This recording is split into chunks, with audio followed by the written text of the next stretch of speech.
नमस्कार, मैं डॉक्टर रजनीश कुमार आप सभी का एक बार फिर से हार्दिक स्वागत करता हूं। आज के वीडियो लेक्चर में हम चर्चा करेंगे ईएमआरएस टीजीटी हिंदी 2025 टीयर 2 यानी मेंस की परीक्षा के लिए कैसे तैयारी करना चाहिए और उसका सिलेबस क्या है, कौन-कौन सी किताबें पढ़नी चाहिए और लिखने का अभ्यास किस तरीके से करना चाहिए। प्रिय विद्यार्थियों, जब हम आप सभी से चर्चा कर रहे हैं तो यूपी, एलटी, केवीएस और ईएमआरएस ये 3 एग्जाम एक साथ आगे पीछे हो रहे हैं और इस उम्मीद के साथ हम चर्चा कर रहे हैं कि तमाम ऐसे विद्यार्थी होंगे जो इन तीनों एग्जाम्स में बैठ रहे होंगे। ये तो हो गई नौकरी वाली परीक्षाओं की बात। लेकिन हो सकता है कि आप सभी यूजीसी नेट की भी तैयारी कर रहे हों, इसका भी फॉर्म भरे हों। तो कहने का मतलब है कि परीक्षाओं का दौर है और परीक्षार्थी कंफ्यूज हैं कि किसकी तैयारी अच्छे से करें और कैसे करें कि वो सफल हो जाए। तो हमने सोचा कि आप सभी से चर्चा की जाए कि यदि आप ईएमआरएस टीजीटी हिंदी को लेकर फोकस हैं तो उसका सिलेबस क्या है, कौन-कौन सी बुक्स आप पढ़ें मेंस के लिए कि आपका मेंस क्लियर हो जाए। और ये लिखित एग्जाम है, कुछ ऑब्जेक्टिव भी रहेंगे, कुछ लिखित भी रहेंगे, तो इसकी तैयारी कैसे करें। सबसे पहले हम बातचीत करेंगे कि जब आपने फॉर्म भरा था तो हिंदी में कुल 424 सीट्स थी। यूआर कैटेगरी में 174, ईडब्ल्यूएस में 42, ओबीसी में 114, एससी में 63, एसटी में 31 और अलग अलग कैटेगरीज में आप देख रहे हैं कि कुल 17 सीट। ठीक है, तो कुल मिलाकर 424 सीटें हैं। और जब आपने प्री का एग्जाम दिया होगा तो 10 गुना में अगर आप आएंगे तो सीधे आपको मेंस लिखने का मौका मिलेगा। तो उम्मीद करता हूं कि पेपर के हिसाब से जिन भी विद्यार्थियों का 55 प्लस क्वेश्चन सही है पूरा माइनस इत्यादि करके, तो निश्चित तौर पर वे मेंस की तैयारी कर सकते हैं। ठीक है, अब देखिए 424 है तो कितने विद्यार्थियों को बुलाया जा सकता है। इसमें 10 गुना का अगर आप गुणा करेंगे तो 4240 विद्यार्थी मेंस के लिए क्वालिफाई होंगे। ठीक है, इसके बाद मेंस के अंकों के आधार पर ही अंतिम चयन सूची बनेगी। ठीक है, तो सीट हमको लगा कि एक बार रिवाइज कर दिया जाए, आप लोगों के लिए दिखा दिया जाए कि कितनी सीटें थी, खासतौर से जब हम टीजीटी की बात करते हैं। अब मेंस का जो भी पैटर्न है वो किस टाइप का है इसको देख लेते हैं। ठीक है, और तमाम ऐसे विद्यार्थी हैं जो कि पार्ट 6 जो था क्वालिफाइंग नेचर का था प्री में, उम्मीद करता हूं कि सभी उसको क्वालिफाई कर गए होंगे। इसका नंबर तो नहीं जुड़ेगा लेकिन क्वालिफाइंग होना है। ठीक है, अब टीयर 2 में आप बैठेंगे, बताया गया कि वही विद्यार्थी शॉर्ट लिस्टेड होंगे जो टीयर 1 में 10 गुना के अंतर्गत आएंगे जितनी भी सीट है। ठीक है, सब्जेक्ट नॉलेज टेस्ट एग्जामिनेशन का जो पैटर्न है, बताया गया कि 40 क्वेश्चन रहेंगे 40 नंबर के जो कि एमसीक्यू पैटर्न पर रहेंगे, ऑब्जेक्टिव रहेंगे। 15 क्वेश्चन रहेंगे डिस्क्रिप्टिव जो कि 60 नंबर के रहेंगे जिनको कि आपको लिखना है। टोटल समय जो रहेगा 3 घंटे का समय होगा। अगर हम ऑब्जेक्टिव और सब्जेक्टिव दोनों प्रश्नों को मिलाएं तो कुल 55 प्रश्न हो जाएंगे और टोटल 100 नंबर का एग्जाम होगा। ठीक है, इसी के आधार पर टीजीटी टीयर 2 एग्जामिनेशन के आधार पर मेरिट लिस्ट तैयार की जाएगी। इसी के आधार पर आपको नौकरी मिलेगी। तो यहाँ पर समझना ज्यादा जरूरी है कि आपको दोनों तरीके की तैयारी करना है। आप ऑब्जेक्टिव तैयारी भी करेंगे और सब्जेक्टिव तैयारी भी करना है। ठीक है, सब्जेक्टिव में लिखना है, ऑब्जेक्टिव में जिस तरीके से पारंपरिक ढंग से आप प्रश्नों की तैयारी करते रहें, पीवाईक्यू इत्यादि को देखते रहिए, आपका 40 नंबर का एग्जाम अच्छा चला जाएगा। 15 नंबर में आप इतना अच्छा लिखें कि 15 क्वेश्चन में कि जो 60 नंबर का है कम से कम इसमें आपको 40 नंबर तो मिल ही जाना चाहिए। ठीक है, 40 से 45 नंबर। अगर मान लीजिए आप एग्जाम में ऑब्जेक्टिव में 40 में 35 सही कर दे रहे हैं और इधर आपके 40 नंबर मिल रहे हैं, तो मुझे लग रहा है कि जिन भी विद्यार्थियों का टोटल 75 नंबर 75 से 80 नंबर 100 में हो जा रहे हैं, वो एकदम से चयनित हो जाएंगे। हालांकि सीट बहुत ज्यादा है, तो 75 नंबर भी सेफ जोन में है। ये एक टारगेट है, ऐसा नहीं है कि इतना ही जाएगा। बस आप दिमाग लगा लीजिए कि आपके परफॉर्मेंस के ऊपर। मान लीजिए 40 में आप 30 कर ले रहे हैं और इधर आपको 35, तो आप देखेंगे कि 65 से 75 के बीच में जो भी विद्यार्थी हैं अब वो चयनित हो सकते हैं, क्योंकि सीट ज्यादा है, कंपटीशन भी हो सकता है कि हो जाए। ठीक, फिर भी अभी हमें रिजल्ट पर ध्यान नहीं रखना है, हमें तैयारी करना है। ठीक है, 40 क्वेश्चन ऑब्जेक्टिव होंगे, एक एक नंबर के होंगे, 40 नंबर के। 15 क्वेश्चन सब्जेक्टिव होंगे और इसमें आप देख रहे हैं कि 60 नंबर के हैं, तो हम अनुमान लगाते हैं कि हर क्वेश्चन 4 नंबर के होंगे। हो सकता है कि इसमें वेरिएशन भी हो, 10 क्वेश्चन कुछ नंबर के हो जाए, ठीक है, और 5 क्वेश्चन कुछ नंबर के हो जाए, ये भी हो सकता है। ठीक, तो लिखित परीक्षा की तैयारी कैसे करना है, इसको लेकर हमने यूपी, एलटी, जीआईसी और जीडीसी मेंस एग्जाम के लिए लिखवाने का प्रयास किया है। नोट्स भी दिया हुआ है, सभी चैनल पर वीडियोज उपलब्ध हैं, आप उनको अपना मानते हुए देखिए। ठीक है, कम से कम हर कालखंड की प्रवृत्तियों को ध्यान में रखिए, प्रमुख रचनाओं और रचनाकारों को ध्यान में रखिए। ठीक है, तो निश्चित तौर पर आप तैयारी करके अपने दावे को मजबूत कर सकते हैं। ठीक है, अब हम चलते हैं, बात करते हैं कि आखिरकार इसका सिलेबस क्या है। टीजीटी हिंदी मेंस का सिलेबस आप देखेंगे, जिसको कि टीयर 2 भी आप कह सकते हैं। तो पहला जो खंड है, गद्य खंड है। इसमें बताया गया कि हिंदी साहित्य का उद्भव, विकास एवं गद्य साहित्य की विधाएं आपको तैयार करनी। अब आपके दिमाग में आ रहा होगा कि आखिरकार पहले पॉइंट में हमें क्या क्या ध्यान में रखना चाहिए। तो एक मार्गदर्शक के तौर पर यही बताना चाहूंगा कि गद्य की शुरुआत लगभग आप देखेंगे कि 1800 ईस्वी फोर्ट विलियम कॉलेज की स्थापना के साथ शुरू हो जाती है। फिर कई मोड़ आते हैं। 1836 ईस्वी के आसपास में भाषा को लेकर हिंदी उर्दू विवाद शुरू हो जाता है। पत्र पत्रिकाओं का संपादन भी शुरू हो जाता है। उदंत मार्तंड इत्यादि से लगातार पत्र पत्रिकाएं छपने लगती हैं। 1850 से भारतीय हिंदी युग की शुरुआत होती है और हिंदी भाषा का स्वरूप क्या हो, उसको लेकर राजा शिव प्रसाद सितारे हिंद, राजा लक्ष्मण और भारतेंदु के बीच में तमाम चीजें चलती हैं। अलग अलग तीनों के विचार रहे हैं।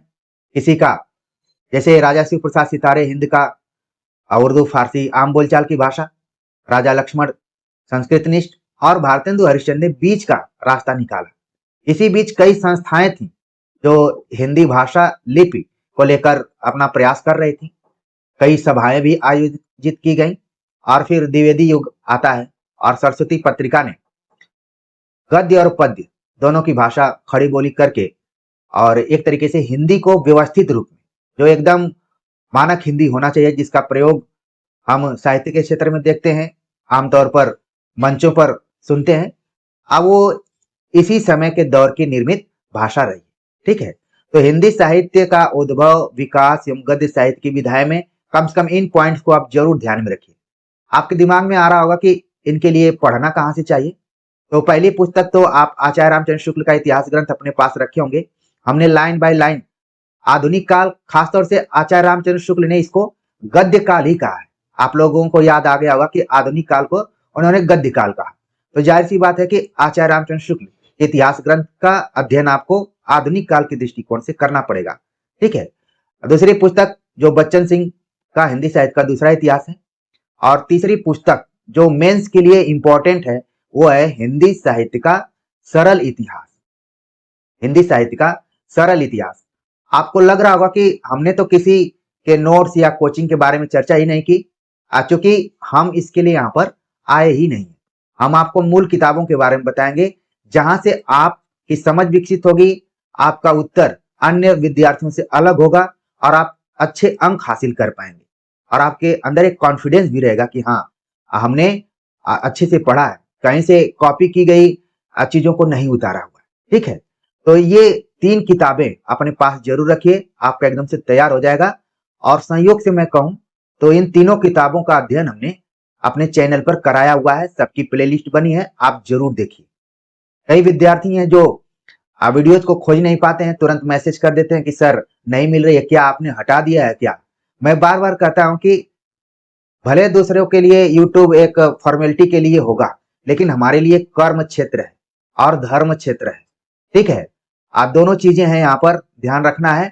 तो मैं क्यों कोई वीडियो हटाऊंगा, हम खोज कर आप लोगों को दे देते हैं कि हाँ आप लोग खोजिए, सभी वीडियोज यहाँ पर उपलब्ध है। आप सभी को बताना चाहूंगा कि न कोई हमारा ऐप है और न कोई पेड क्लासेज है, जो कुछ है ये यूट्यूब ही है।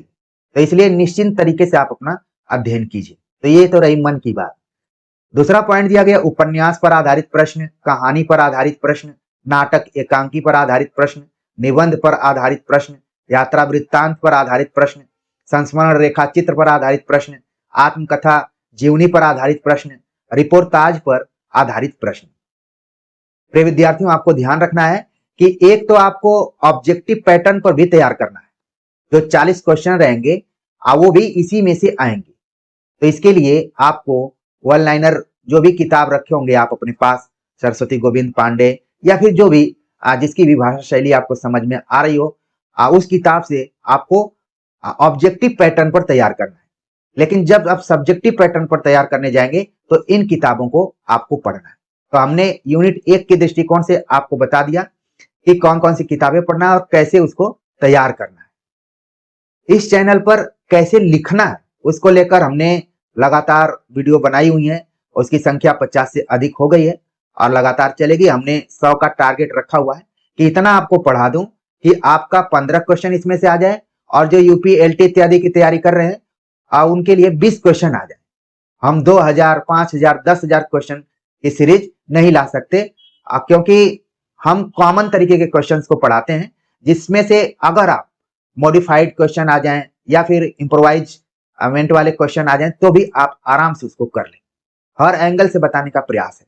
तो कम पढ़ेंगे, सॉलिड पढ़ेंगे और जबरदस्त तरीके से आंसर को लिखेंगे, प्रैक्टिस के माध्यम से जाएंगे।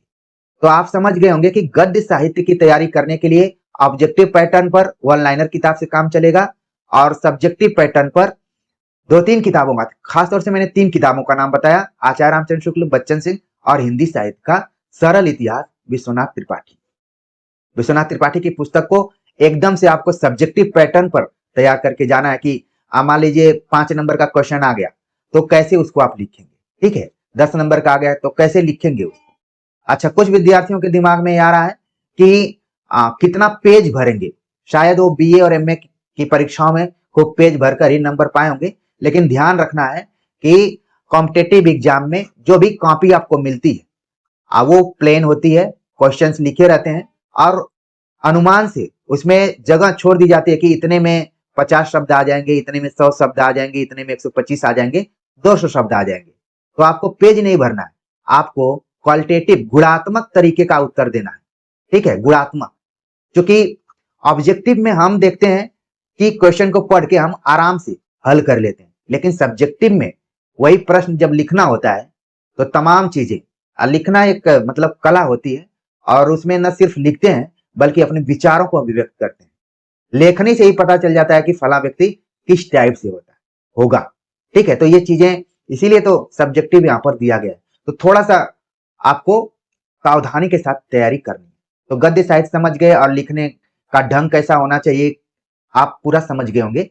आगे बात करते हैं हम, जो दूसरा यहाँ पर भाग है काव्य भाग, जिसके अंतर्गत बताया गया हिंदी काव्य का विकास, आदिकालीन काव्य पर प्रश्न, भक्तिकालीन काव्य पर प्रश्न, जिसके अंतर्गत निर्गुण काव्य, सगुण काव्य, सूफी काव्य, रीतिकालीन काव्य पर प्रश्न, आधुनिक कालीन काव्य पर प्रश्न।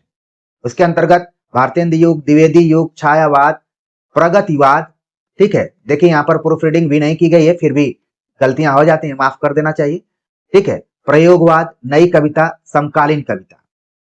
तो आप देखेंगे कि यूपी एलटी की तैयारी कराते समय, खासतौर से मैं लिखित परीक्षा की बात कर रहा हूं, तो हिंदी काव्य का जो इतिहास होता है उसके आधार पर हमने पूरे क्वेश्चन को करा दिए। किसी भी एंगल से प्रश्न आएगा पूरा मैं करा दिया हूं और आप सभी के लिए डिस्क्रिप्शन बॉक्स में, कमेंट्स बॉक्स में उस लिंक को लगा दूंगा, क्योंकि हमें पता है कि हमारे बीच से कई ऐसे विद्यार्थी हैं जो यूपी एलटी भी दे रहे हैं, जीआईसी भी दे रहे हैं, एमआरएस भी दे रहे हैं और जीडीसी भी दे रहे हैं। तो हम उन शिक्षकों में नहीं है कि एक ही चीज का बार बार कवर चेंज करके आपको बता देंगे कि ये पढ़िए। ईमानदारी से मैं कह रहा हूं कि यूपी एलटी लिखित परीक्षा तमाम लिखित परीक्षाओं के दृष्टिकोण से महत्वपूर्ण है। बस आप सिलेबस देखिए, सिलेबस के आधार पर जो भी आपको प्रश्न मिल रहे हैं उनको एक कॉपी बना लीजिए। आप अपना टारगेट बनाइए कि हमें ईएमआरएस में ही सेलेक्ट होना है। आप अपना टारगेट बनाइए कि हमें जीआईसी में सेलेक्ट होना है, एलटी में सेलेक्ट होना है, जीडीसी में। आपका टारगेट है और रास्ते सबके एक ही हैं। रास्ते कुछ वैसे ही हैं जैसे हम ट्रेन से यात्रा करते हैं तो वाराणसी जाते हैं, उसी ट्रेन से इलाहाबाद चले जाते हैं, उसी ट्रेन से कानपुर चले जाते हैं, उसी ट्रेन से गाजियाबाद चले जाते हैं, उसी ट्रेन से नई दिल्ली भी चले जाते हैं। तो कुछ वही है कि रास्ता एक ही है, ट्रेन वही है, बेचने वाले भी वही हैं, टीटी भी वही है, सब वही है। बस हमारा लक्ष्य क्या है आपको इसको निर्धारित करना पड़ेगा। तो ईमानदारी से हमने बता दिया कि यूपी एलटी मेंस की जो हम तैयारी करा रहे हैं उसी के पैटर्न पर लिखित का आपको तैयारी करना है।